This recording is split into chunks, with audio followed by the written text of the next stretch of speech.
You've tried everything, except the one thing that would actually change your life. Every morning you wake up and betray yourself in 1,000 tiny ways. You make promises your actions never keep. You set intentions your habits never honor. And with each micro-betrayal, something inside you grows dimmer, weaker, more resigned to mediocrity. Have you ever lived one full week as your ideal self? Not the Instagram version, not the someday version. The version that does what needs to be done, regardless of mood or convenience. I doubt it, because if you had, you wouldn't be watching this, you'd be living it. 7 days of truth will change everything, or nothing ever will. Day 1. Wake up for war. The alarm sounds, it's 5 a.m. Your body screams for more sleep. This isn't about morning routines or productivity hacks. This is about war. Not against others, but against the weakest version of yourself, the one who negotiates, who rationalizes, who hits snooze and betrays yesterday's intentions before your feet even touch the floor. Most think waking early is about getting more done. It's not. It's about facing your weakness before the world wakes. It's about winning the first battle of the day when no one is watching, when nothing is at stake except your integrity. The dark morning holds no audience, no validation, no likes. Just you and your word to yourself. This is why you fail, not because you lack information, but because you lack the courage to face yourself in these private moments of decision. Rising at 5 a.m. is your first act of defiance, your first win over the voice that sabotages you daily, the voice that whispers, "Just this once," or "What difference will it make?" That voice has been running your life for years. Today, it stops when you place your feet on the cold floor while the world sleeps. You're not following a morning routine. You're making a declaration. I will no longer be ruled by comfort. I will no longer negotiate with the part of me that settles. As Marcus Aurelius wrote, at dawn, when you have trouble getting out of bed, tell yourself, I have to go to work as a human being. This isn't about productivity, it's about identity. Who are you when no one's looking? Who are you when it's hard? Tomorrow morning when that alarm sounds, remember, you're not waking up to start a day. You're waking up to continue a war, the ancient battle between who you are and who you could be. Day 2, move without excuse. Your body is trembling, your lungs burn. Sweat drips onto the floor, and still you push, not because it feels good, not because you want abs or arms that turn heads. You push because movement is truth in physical form. Context. Most see exercise as physical, a means to look better, to gain health, to extend life. But they're wrong. The body is the battlefield of the soul. Each rep, each mile, each minute of exertion is a confrontation with your limits. Not just physical limits, but mental ones. The ones that whisper, enough, long before you've actually reached enough. You've spent years listening to that voice. You've honored your fatigue more than your potential. You've respected your excuses more than your capabilities. Movement isn't fitness, it's self-respect in motion. You move not to look good, but to prove you'll show up, especially when no one's watching, when it hurts, when every fiber of your being begs for the easy way out. The Stoics knew this. Seneca wrote, "It is difficulties that show what men are, not comfort, not convenience, difficulty." So today you move. Not because it's fun, not because it's easy, but because it's hard. Because it demands something from you that comfort never will. You don't need fancy equipment. You don't need the perfect plan. You need 5 minutes of intensity that scares you, 10 push-ups that burn, a run that makes your legs question your sanity. This isn't about becoming an athlete. It's about becoming someone who honors commitments to themselves. Move until it hurts, then do one more. That one more is where transformation happens. Not in the gym, but in the mind. In the moment when you override the desire to stop. Tomorrow, you'll want to skip this. Your body will ache. Your mind will rationalize. This is precisely why you must move anyway, not despite the resistance, but because of it. Movement without excuse isn't exercise, it's exorcism, casting out the weak, comfort-seeking self that has hijacked your potential for far too long. Day 3, write until the lies bleed. The blank page stares back at you, patient, unflinching, cruel in its emptiness. People think journaling is soft, a gentle habit for processing emotions or recording gratitude. They're wrong. Writing truthfully is the hardest thing you'll do. Facing your mind with no filters, no escape routes, nowhere to hide from yourself. I've been lying, you write, hand trembling slightly. I've been saying I want success, but I've been choosing distraction. I've been saying I want connection, but I've been avoiding vulnerability. I've been saying tomorrow, always tomorrow. This is why writing terrifies you, not because you can't write, but because you're afraid of what will emerge when you do. The excuses look pathetic on paper. The stories you tell yourself appear thin, translucent, laughable when exposed to daylight. The page doesn't care about your story. It doesn't care how many times you've tried and failed, how unfair life has been, how unique your circumstances are. It wants your truth. And until you write it, you're a stranger to yourself. Epictetus taught, if you want to improve, be content to be thought foolish and stupid. Your journal is where you must be willing to appear foolish to yourself, to admit what you've been avoiding, to confess the ugly, uncomfortable truths you've been hiding behind inspiration and motivation. Write until your hand cramps, write until tears form, write until something inside you breaks, not to destroy you, but to free you from the prison of your own delusions. Ask yourself, what am I pretending not to know? Where am I settling? What fear am I allowing to dictate my choices? Then write the answers, not the easy ones that absolve you of responsibility, but the hard ones that place the power and the blame squarely in your hands. This isn't therapy, it's surgery, cutting out the tumors of self-deception that have grown unchecked for years. 3 pages, no stopping, no editing, no lying. Do this today, and you'll feel raw, exposed, perhaps even shaken. Good. That's the point. Truth should unsettle before it liberates. Day 4. Eat like you're awake. The fork pauses midway to your mouth. For once, you're actually present with your food, and it terrifies you. We don't eat to nourish. We eat to escape, to comfort, to distract, to fill the void that awareness creates. Food becomes therapy, entertainment, sedative, anything but what it actually is, fuel for the vessel, carrying your consciousness through this brief existence. You eat unconsciously because consciousness is painful. Being present means feeling everything, the anxiety, the boredom, the existential questions that bubble up in quiet moments. So you scroll while you chew, you watch while you swallow. You do anything to avoid the simplicity of just eating, just tasting, just being. Today, that changes. Put the phone away, turn the TV off, sit with your meal and nothing else. Mindful eating is spiritual training. Every bite is a mirror, reflecting your relationship with presence itself. You're not feeding your body, you're feeding or numbing your mind. He who eats without attention to his food is like a corpse consuming flesh, went an old Stoic teaching. Strong words, but accurate. To eat mindlessly is to be half dead, physically present, but mentally elsewhere.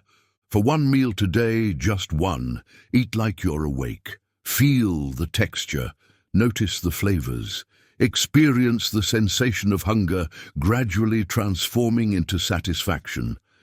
This isn't about diet or nutrition plans. It's simpler and harder than that. It's about refusing to use food as an escape from the present moment. The discomfort you feel when eating without distraction, that's not hunger, that's withdrawal from the constant stimulation you've used to avoid facing yourself. Seneca understood this when he practiced regular fasting, not primarily for health, but to feel how with steadfast mind one can endure the simplest of discomforts. Today, you will endure the discomfort of presence. You will eat not as a zombie seeking comfort, but as a warrior seeking clarity. 1 conscious meal. 3 conscious breaths before you begin.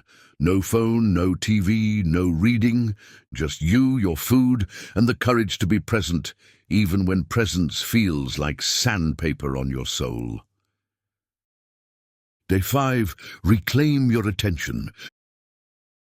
Your hand reaches for your phone again. For what? The 40th email check? The 100th scroll? The 1000th distraction from the life happening right in front of you? You don't own your attention anymore. You've sold it, given it away freely to algorithms, notifications, and endless streams of content that leave you feeling more empty than when you started.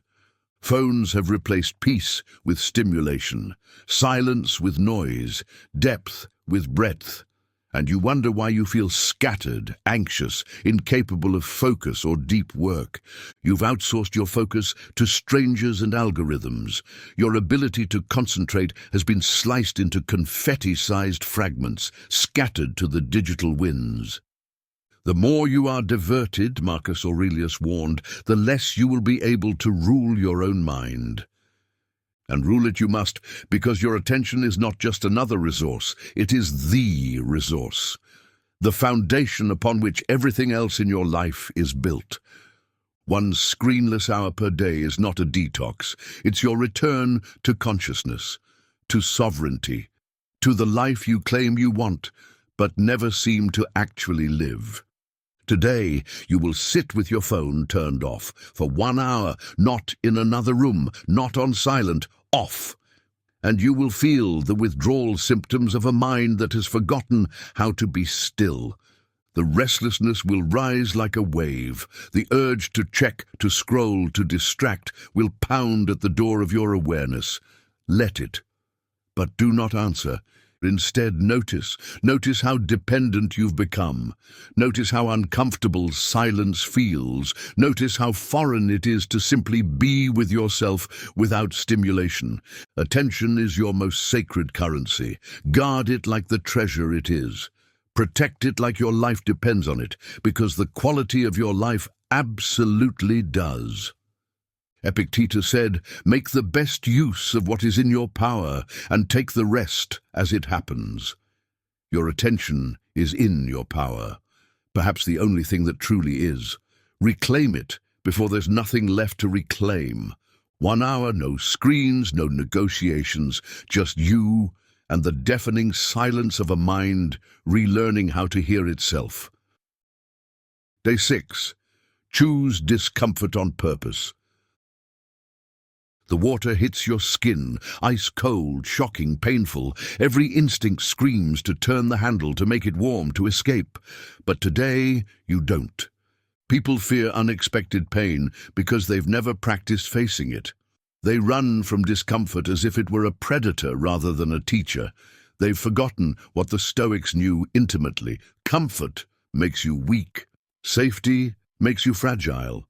Ease makes you soft. You've spent your life avoiding pain at all costs. You've constructed an existence bubbled in convenience, cushioned against the sharp edges of reality. And in doing so, you've built a prison of weakness. Comfort has made you weak, soft, reactionary. Small inconveniences derail your day. Minor setbacks crush your motivation. Criticism wounds you deeply. Why? Because you've trained yourself to expect ease in a world that guarantees none. Deliberate discomfort, cold showers, hunger, silence, hard physical labor is how Stoics trained resilience, not as performance, not as social media content, but as essential preparation for life's inevitable difficulties. You don't suffer to suffer. You suffer to see what's real, to build the mental calluses necessary for a life of meaning rather than a life of avoidance. Set aside a certain number of days, Seneca advised, during which you shall be content with the scantiest and cheapest fare, with coarse and rough dress, saying to yourself the while, "Is this the condition that I feared?" Today, embrace one voluntary hardship. Take a cold shower. Fast until dinner. Work out until your muscles fail. Sit in silence for an hour with your own thoughts. Choose the discomfort that scares you most, the one you've been avoiding, with the greatest determination. Then enter it fully, not with gritted teeth and white knuckles, but with curiosity. What can you learn about yourself in these moments of voluntary suffering? What strengths lie dormant beneath your carefully constructed comfort?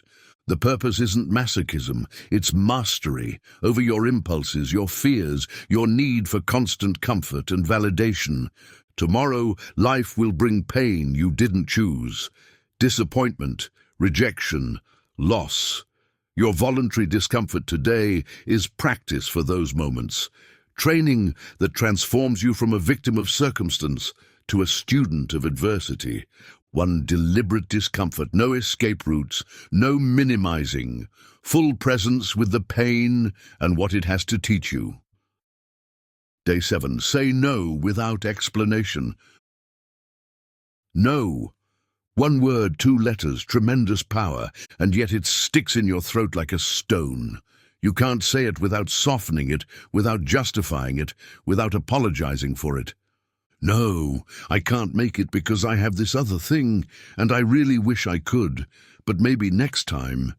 If that works for you, I'm so sorry. Sound familiar? Boundaries are often blurred by guilt. The lines you draw get washed away by the tide of others' expectations and your own need to be liked, accepted, approved of. You've built your life around appeasing others. Your calendar is filled with commitments you resent. Your energy is drained by relationships that take far more than they give. Your decisions are hostage to the opinions of people who don't have to live with the consequences. Saying no without justifying is one of the most stoic things you can do. Not because it's harsh, but because it's honest, because it acknowledges a fundamental truth. Your time and energy are finite, and how you allocate them determines the life you build. No is not just a refusal, it's a declaration of values, a commitment to what matters most, a reclaiming of power from the endless demands that dilute your focus and drain your potential. Marcus Aurelius understood this when he wrote, "If you seek tranquility, do less." Then he added, or, more accurately, do what's essential. Today, practice saying no to one request, invitation, or demand, without explanation, without apology, without softening the blow. Just no. Feel the discomfort rise within you, the urge to qualify, to explain, to make it easier for the other person to accept. Resist that urge. Let the no stand naked and unadorned. This isn't about being rude or dismissive. It's about being clear and direct. It's about respecting yourself enough to protect your boundaries and the other person enough to give them the truth rather than a comforting lie. This is where you reclaim your energy and your identity. This is where you stop living in reaction to others' expectations and start living according to your own values. One clean, clear no. No justification, no apology, no negotiation. Your worth is not determined by your availability. Your value is not measured by your agreeability. Your strength is revealed not in what you endure, but in what you refuse to tolerate. The 7-Day Revolt. 7 days, 7 habits, 1 vow. No more. Maybe next week. You've endured the fire, you've faced the hard truths, you've seen what's possible when you stop negotiating with your own potential. But knowledge without action is useless. Inspiration without implementation is worthless. This isn't about feeling motivated for a few minutes before returning to your usual patterns of avoidance and delay. This is about revolution, a complete upheaval of how you live, think, and make decisions. A radical break from the person you've been, comfortable, complacent, constantly betraying your own potential. Pick one habit, just one. The one that struck you most deeply. The one that made you most uncomfortable, the one you're most tempted to dismiss. Protect it like a sacred contract with yourself. Give it the same reverence you would give your most solemn vow to someone you love deeply. Because that's exactly what it is, a vow to the person you're capable of becoming. A promise to the future self that's waiting on the other side of your excuses. Most people watch videos. A few change their lives. Which will you be? Most will nod along, feel temporarily inspired, then return to the same patterns that have kept them stuck for years. A few, very few, will decide that enough is enough, that today is the day everything changes. Not dramatically, not visibly, but fundamentally in those private moments of decision that shape a life. Change doesn't take time. It takes truth, and truth is earned in the silence, in the sweat, in the spaces no one sees. So rise, move, write, eat, observe, suffer and say no. Not to prove anything, but to remember who the hell you are. Not the person who watches videos about transformation, but the person who transforms. Not the person who knows what to do, but the person who does it. Not someday, not tomorrow, but today. This isn't content, this is a forge. Enter it, be melted down, emerge reborn. 7 days of truth, that's all it takes. 7 days of living without negotiation, without excuse, without compromise. Can you give yourself that gift? Can you honor yourself that deeply? The answer will determine everything that follows. So wake up for war, move without excuse, write until the lies bleed, eat like you're awake. Reclaim your attention, choose discomfort on purpose. Say no without explanation. Do these things not because they're easy, but because they're hard.